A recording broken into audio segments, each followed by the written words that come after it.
Hi everyone, Mr. Mark Wick. In today's video, I'm going to be showing you connectivity matrices or adjacency matrices. Connectivity matrices are matrices that show how nodes of a network are connected. So I've got an example of a network here, and hopefully you know what a network is. Let's just imagine that these nodes A, B, C, D, and E represent intersections, and the arcs that connect these nodes represent roads. The roads can either be one way, so there's one arrow, or traffic can flow in both directions. So for example, the road between B and E is a two-way road, and the road between A and B is a two-way road. Now I'm going to show that information on a matrix here, or it is already shown here on a matrix. So the starting node, so for example, starting node A, there is a road from A to B, okay? There is one road you can travel from A to B along, and there is also from A road that will take you to intersection E, okay? So we represent that with a 1. If there were two roads from A to E, you would obviously put the number 2 there.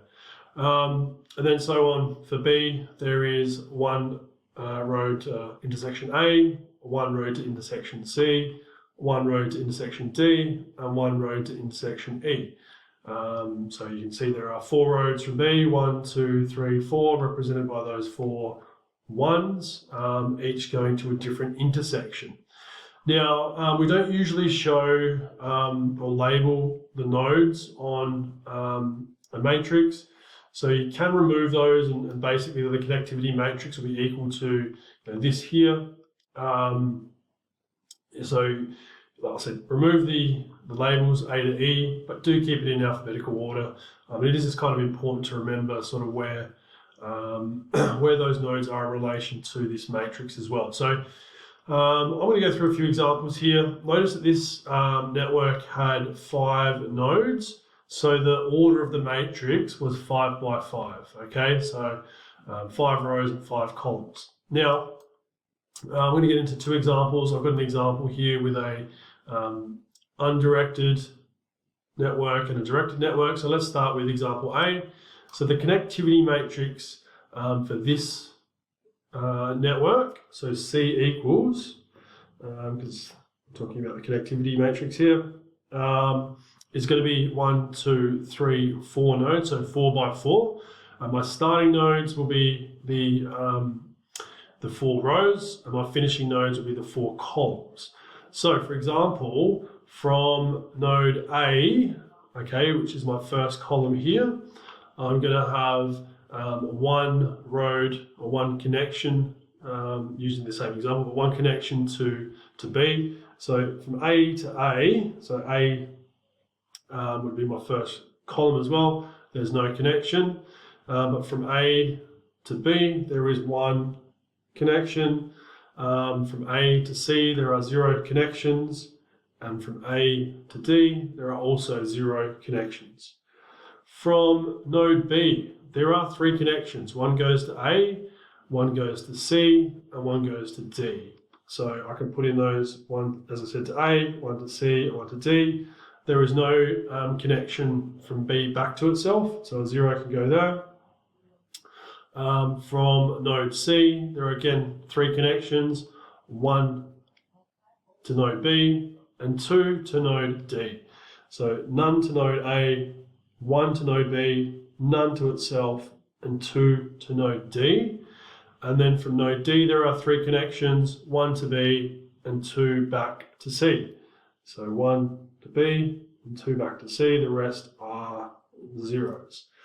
So that's it, that's the connectivity matrix or the adjacency matrix for this network here.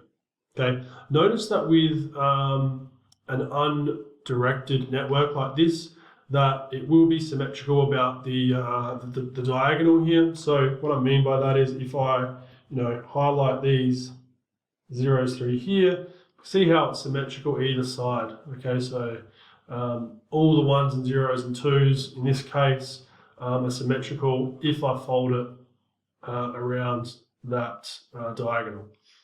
That won't be the case though with the directed network like this one. So here we have 5 nodes. In this case, it's P, Q, R, S, and T in order. So my rows will be represented in alphabetical order, P, Q, R, S, T, as will my columns, P, Q, R, S, and T. So let's start at node P. Here there are 2 connections. So in fact, let's just put those in. I might make it a little bit easier to see them. So P, I'll remove them after, Q, R, S, T, P, Q, R, S, and T. So from the starting node P, there are 2 connections. So one that takes you to T and one that takes you to S. So I can fill in on this row here, one that goes one under T and one under S. Okay, and the rest of those columns will have zeros because there's no other connections.